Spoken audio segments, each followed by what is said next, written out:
Je te dis la sourate l'Exode, Al-Hashr. Ce qui est rigolo, parce que moi, quand j'étais petit, bah, je savais pas lire les tashkil. Il n'y a pas de tashkil parfois dans le Coran, et du coup, sourate Al-Hashr, moi, je lisais ça Al-Hashara, donc l'insecte. Voilà, c'est tout, la sourate des insectes. Et comme j'adorais les insectes, bah. Alors, au nom d'Allah, le tout miséricordieux, le très miséricordieux. Parce que quand on dit, commence un truc, il faut toujours flexer. Ce qui est dans les cieux et sur la terre glorifie Allah. Il est puissant et sage. Flexez beaucoup, hein. C'est lui qui a expulsé de leur maison. Putain, il est puissant, il est sage, il est très miséricordieux, il est tout miséricordieux. Je t'ai expulsé de chez toi. Premier truc, tu vois. C'est lui qui a expulsé de leur maison ceux parmi les gens du livre qui ne croyaient pas lors du premier exode. Déjà, c'est pas gentil. Quelqu'un qui ne croit pas, c'est pas une bonne punition de l'expulser de chez lui. De manière générale, être déplacé, c'est vraiment pas cool. Vous ne pensiez pas qu'ils partiraient? Et ils pensaient qu'en vérité leur forteresse les défendrait contre Allah. Bah oui, on n'avait pas envie de partir déjà. Mais Allah est venu à eux par où ils ne s'attendaient point, le petit coquin, et a lancé la terreur dans leur cœur. Ouais, ouais. Abou Stakafir, t'as déjà dragué une meuf, t'as dit je vais lancer la terreur dans ton cœur en venant à toi par là où tu ne t'attends point. T'as déjà chopé Oui, comme dans ça? ma carrière, dans mon ancienne carrière de d'acteur X, ouais, Ah, exactement. mais je crois que je t'ai déjà vu, c'est pas Je toi vais qui. te faire. C'est pas toi qui. Je t'ai vu dans la vidéo, c'est pas toi qui portais la boîte à outils sans les mains? Si, si, c'est moi. Si, mais, Si, si, c'est mais moi. oui! Ah, t'étais bien membré, hein, ouf! Allez, dis-moi! Ça rigole pas, hein. Non, mais c'est presque vrai, hein. Ce que je viens de dire est presque vrai, hein. Presque vrai. C'est vrai, t'as déjà Et chopé en disant mais ça? voilà, non, que j'ai eu, enfin carrière, machin et tout, dans Ah les années bah, 2000, début, ah ben, c'est début ça des les années apostats, 2000. hein. C'est ça les apostats. Bah ouais, c'est. Et des fois, il y a des. Non, c'est quand tu fais certaines rencontres qui des fois t'orientent sans que tu le veuilles. Euh, ah tiens, tu voudrais pas tester. Ah tiens, moi, le truc. Voilà. Comme ça, c'est comme ça que ça se passe. C'est un peu. J'ai pas honte, hein, mais bon, c'est. Non, mais ça va se retrouver sur. Elle est finie l'époque de. Comment ça s'appelait le réseau où t'étais avant? De. Comment il s'appelait le réseau où t'étais là où t'avais Periscope. Elle est finie l'époque de Periscope où tu disais un truc comme Periscope. ça tournait en boucle et on mettait une prime sur ta tête. Ah, c'était la belle époque, hein. 5 000 € pour la posta café, hein. Ouais, c'était la bonne époque. Putain, mais mec, à quel point t'es pas respecté pour que ce soit juste 5 000 €, quoi. En vrai, ils s'en foutent. Moi, j'aurais bien aimé que ce soit un peu plus. Je pense que je méritais Ouais, c'est plus que 100 ça. 000 euros quand même. Ouais, t'es un peu vexé en vrai. Pas toi, 5 000 €. Toi, tu voudrais 1 million, 2 millions minimum, quoi. 5 000 € pour ta tête, mais mec, 5 000 €, c'est quoi? Alors, Allah est venu par là où tu ne t'attends point et a lancé la terreur dans ton cœur. Il démolissait leurs maisons de leurs propres mains, autant que des mains des croyants. Tirez-en une leçon, ô vous qui êtes doués de clairvoyance. Bah, du coup, je tire la leçon, faut pas démolir sa propre maison de ses propres mains. Et si Allah n'avait pas prescrit contre eux l'expatriation, il les aurait certainement châtiés ici-bas. Alors là, il y a plusieurs problèmes. Le problème, c'est qu'Allah, il te dit, tire-en une leçon, puis il te dit, tu peux rien y faire, Allah a prescrit pour toi. C'est-à-dire quoi d'en tirer une leçon si de toute façon, c'est Allah qui décide. Et en plus, il le dit dans la même phrase. Et en plus, s'il ne les avait pas expatriés, il les aurait châtiés. Bah déjà, l'expatriation, c'est un châtiment, et un châtiment injuste. Tu n'expatries pas un mec parce qu'il ne te croit pas. C'est injuste comme châtiment, c'est disproportionné. Et dans l'au-delà, ils auront le châtiment du feu. Ah bah, il faut les punir quand ils sont vivants et après leur mort. Genre, quelle est cette injustice totale? Genre, ce mec, il est claqué au sol, là, il punit les gens tout le temps, ça le fait bander. Ça le fait bander de punir des gens. Je vois que ça. Il en est ainsi parce qu'ils se sont dressés contre Allah et son messager. Et ça, c'est très important. Tenir tête à Mohammed, c'est suffisant pour que tu aies toutes les vilainies faites sur toi sur terre. Ils s'en foutent de l'au-delà. La question, c'est sur terre. Sur terre, bah oui, on peut t'expatrier de ta maison. Tu t'es opposé à Allah et à son messager. Et quiconque se dresse contre Allah, alors vraiment, Allah est dur en punition. Voilà, donc il rentre en toi par là où tu ne t'attends point, il terrorise ton cœur et il est dur en punition. Juste, il y a un certain vocabulaire. Tout palmier que vous coupez ou que vous laissez debout sur ses racines, c'est avec la permission d'Allah. C'est ainsi qu'il couvre d'ignominie les pervers. Ok? T'es prêt à Ça veut Pascal rien faire? dire. Je vais t'humilier à Ça veut Pascal rien faire. T'es dire. prêt? Vas-y, humilie-moi. Je vais abattre un arbre là.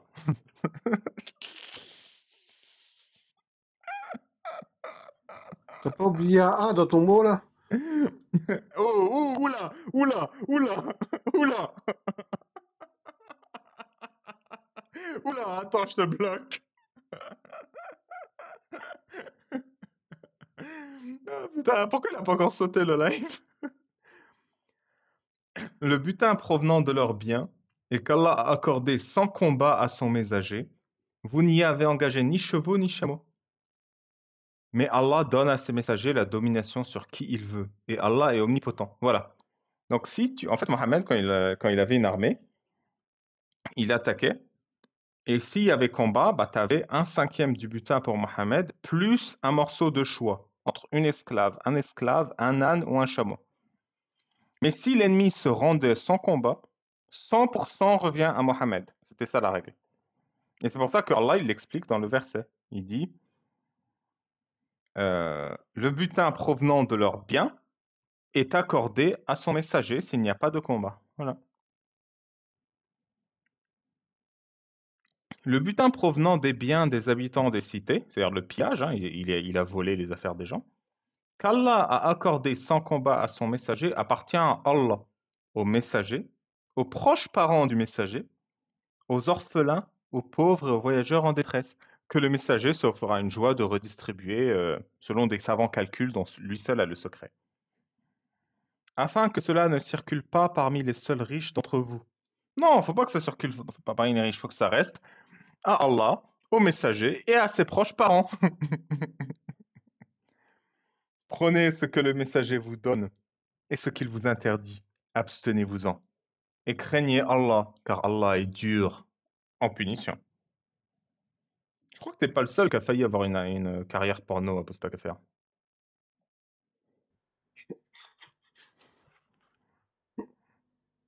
Il appartient aussi aux émigrés besogneux qui ont été expulsés de leur demeure et de leurs biens. Bah par qui du coup? Le mec Mohamed il vire les gens de chez eux, il vole leurs affaires. Et après il explique non mais si t'es émigré parce qu'on t'a expulsé chez toi, bah on a une petite cagnotte pour t'aider. Ah putain, ce système mafieux ça s'invente pas je te jure.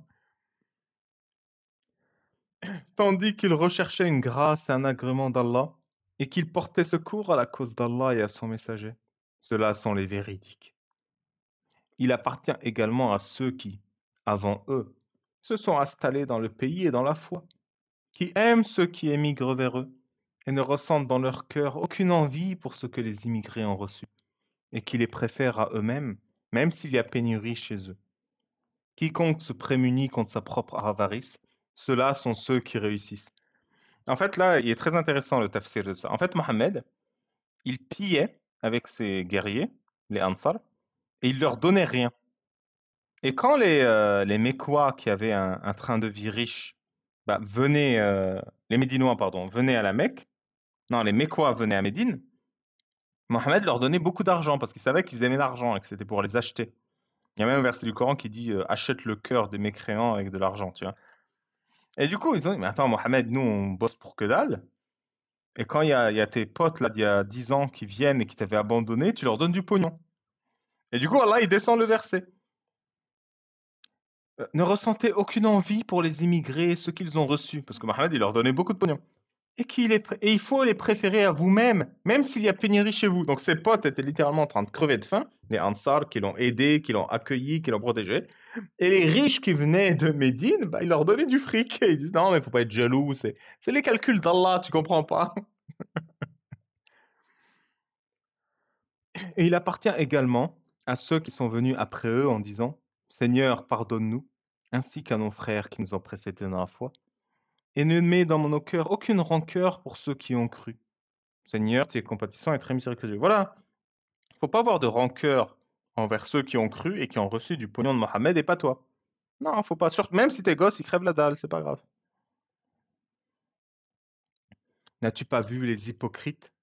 D'ailleurs, les hypocrites sont un drapeau dans le cul, hein. C'est très bien expliqué dans mon livre que je vous conseille d'acheter. Disant à leurs confrères qui ont mécru parmi les gens du livre, si vous êtes chassés, nous partirons certes avec vous, et nous n'obéirons jamais à personne contre vous. Et si vous êtes attaqués, nous vous secourrons certes. Et Allah atteste qu'en vérité, ils sont des menteurs. S'ils sont chassés, ils ne partiront pas avec eux. Ah, plot twist, Allah avait tout calculé. Et s'ils sont attaqués, ils ne les secourront pas. Et même s'ils allaient à leur secours, ils tourneront le dos, puis ils ne seront jamais secourus eux-mêmes. Vous jetez dans leur cœur plus de terreur qu'Allah. Ce sont des gens qui ne comprennent pas. C'est ça le problème. C'est ça le problème. Les mécréants, ils ont moins peur d'Allah que des musulmans qui les attaquent et veulent les buter. Donc Allah s'adresse aux musulmans. Vous jetez dans leur cœur plus de terreur qu'Allah. Ce sont des gens qui ne comprennent pas. Même Allah, il a compris le problème. Il fait pas peur. Pourquoi il fait moins peur que ses adeptes? Il comprend pas, Allah. Tous ne vous combattront que retranchés dans des cités fortifiées ou derrière des murailles. Leurs dissensions internes sont extrêmes. Tu les croirais unis alors que leurs cœurs sont divisés? C'est qu'ils sont des gens qui ne raisonnent pas. Moi, j'ai toujours dit, il faut que les cœurs des musulmans soient unis, vraiment dans une valse homosexuelle intense, tu vois, homo-érotique. C'est pour ça la prière et tout, ils sont collés les uns contre l'autre, pied contre pied, épaule contre épaule. C'est très fétichiste, hein. On lève le cul ensemble, on descend le cul ensemble. On lève le cul ensemble, on descend le cul ensemble. C'est beau la prière islamique. Il faut regarder ça à la mosquée vue de derrière comme ça, c'est intéressant. En plus, au bled, tu vois, t'as la djellaba qui moule ton service 3 pièces.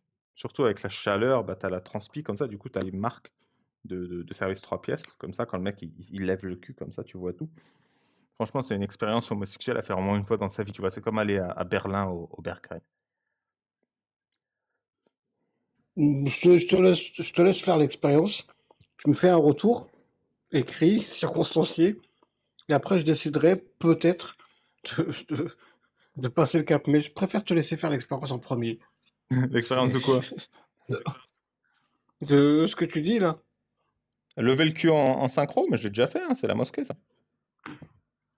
Non, non, mais d'aller. À Berlin. J'avais l'impression que tu voulais. Ouais, là. Ah, c'est quelque chose, le Berghain. Exactement. On m'a raconté. Euh, Ils sont semblables à ceux qui, peu de temps avant eux, ont goûté la conséquence de leur comportement et ils auront un châtiment douloureux. Et tout le monde se fait punir ici, c'est vraiment un club BDSM, hein. Ils sont semblables au diable quand il dit à l'homme, sois incrédule. Tu vois, c'est toujours ça l'islam, ça criminalise un doute sain et naturel. C'est la base d'être incrédule, c'est la base. Tu sais, c'est quoi le contraire de cette phrase? Si le diable il te dit sois incrédule, Allah il te dit quoi? Bah, il te dit sois crédule. Vous voyez le problème? Allah il vous dit sois bah ouais. crédule. Mais c'est bête. Personne dit ça en respectant. On dit pas aux gens sois crédule, sois naïf. Bon, c'est pas bien. Puis quand il a mécru, il dit, je te désavoue car je redoute Allah, Seigneur de l'univers. Ah, c'est vraiment un traître. C'est vraiment un traître le diable. Ils jurent pour destinée d'être tous deux dans le feu pour y demeurer éternellement. Telle est la rétribution des injustes. Voilà, ça c'est important, hein. La punition pour être incrédule, c'est pas un crime incrédule. Je crois qu'il n'y a aucune société au monde de l'histoire de l'humanité où être incrédule, c'est puni par la loi. Je crois qu'il n'y en a pas, hein.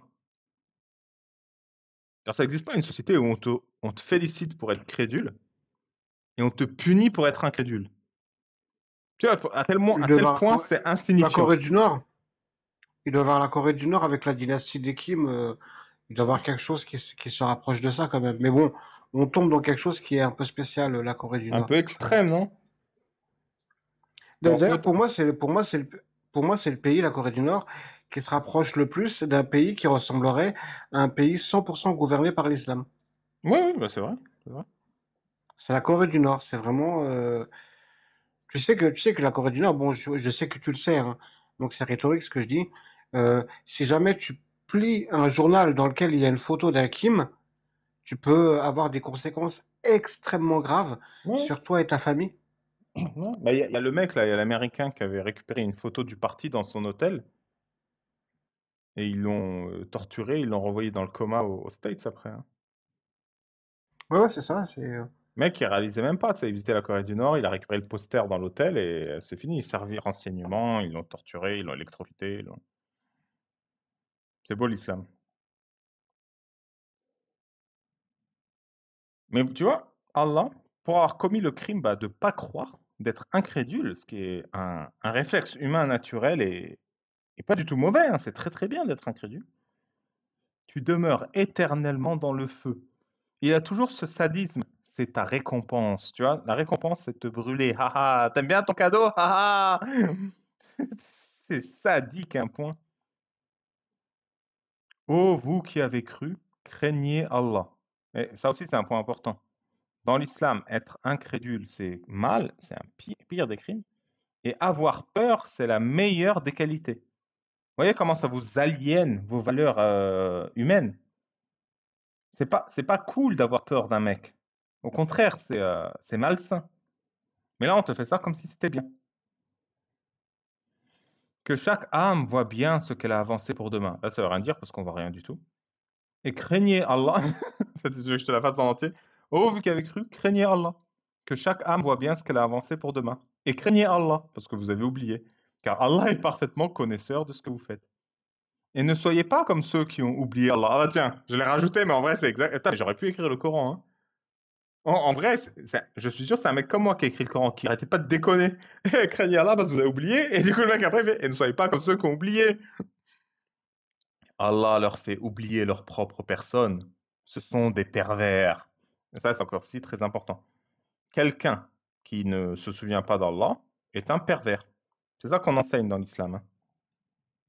Tout ce qui n'est pas musulman est pervers. Vous voyez la perversité justement du système. Comment tu peux aimer les gens alors que tout ce qui n'est pas comme toi est un pervers? C'est pas possible. Tu peux pas respecter, tu peux pas coexister, tu peux pas avoir une image positive de ton voisin. Tout le monde est pervers à part toi.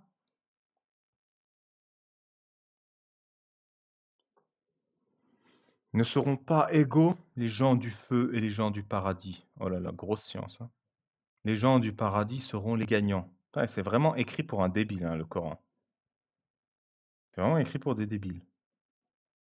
Si nous avions fait descendre ce Coran sur une montagne, tu aurais vu la montagne s'humilier et se fendre par crainte d'Allah. Bah montre, preuve.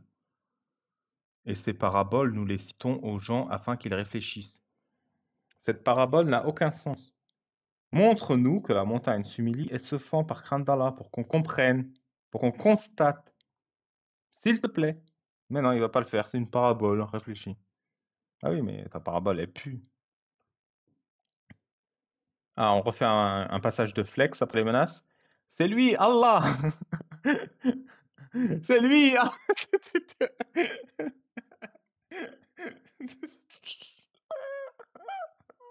Est-ce que t'as déjà vu à Postacaver un mec qui chante à sa propre gloire? C'est lui, Allah, le plus grand. C'est lui. Non. Si, comment il s'appelait l'autre là? Michael Vendetta. Je sais pas si tu te rappelles. Oui, c'est lui, Vendetta. Non, je veux dire, payer quelqu'un pour qu'il t'annonce, tu vois. Genre, toi, t'arrives chez... Oh, c'est la Postacafer. Tu vois, genre... À rigueur, il y a un genre. Mais que tu le dises toi-même de toi-même, tu vois. Genre, t'imagines, je sais pas comment il s'appelle là. Il arrive sur la scène, sur CNews, et Bernard-Henri Lévy qui fait c'est Bernard-Henri Lévy. Il parle de lui-même, tu vois. Il me fume ce livre, il me fume, c'est trop nul. C'est lui, Allah, yeah. Nulle divinité autre que lui, le connaisseur de l'invisible, tout comme du visible. Putain, il va faire tout son CV. Miséricordieux, très miséricordieux. Ah, ça fait plaisir, hein. Ça fait plaisir. Bienvenue chez WAM, comme on dit, hein. Tu sais, un hors sujet complet parce que je suis en train d'en manger un là. Un gâteau, Un hors-sujet? comment dire, ouais, c'est carrément hors sujet. C'est un gâteau en fait chocolat avec un biscuit chocolat noir à l'orange. J'ai acheté ça à Paris dans une boutique de luxe.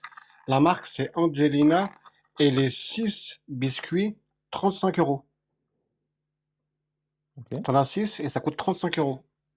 Mais ils sont super bons sa mère, Nice. comme dirait l'autre. Et je me Ouais, suis c'était souvenu, l'instant placement de produit.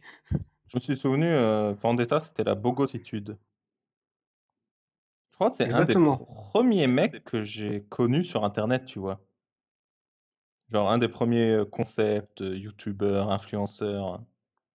C'était les balbutiements, ouais, de la fame à l'époque. Il y avait qui d'autre? Ah Il ouais, y c'est avait le le mec, précurseur. Oui, il y en avait un autre là. c'était le précurseur du buzz. Ouais, c'est vrai. Il est devenu quoi? J'avais vu une vidéo de Babor Léfan sur lui. Il fait des arnaques maintenant spirituelles, je crois. Il essaie de monter sa petite secte. Enfin bon. C'est lui, Allah! Il recommence, hein. C'est pas moi qui répète le verset, hein. C'est un autre verset qui dit la même chose. C'est lui, Allah! Nulle divinité autre que lui. C'est encore répété, hein. C'est pas moi qui répète. Le souverain, le pur, l'apaisant, le rassurant, le prédominant, le tout-puissant, le contraignant, l'orgueilleux. Gloire à Allah. Il transcende ce qu'il veut. Mais on dirait vraiment une biatch là qui est en train de bitcher tout le monde là. Bitcher, je transcende. Et après, c'est ça, elle a son chewing-gum là qui fait fuck.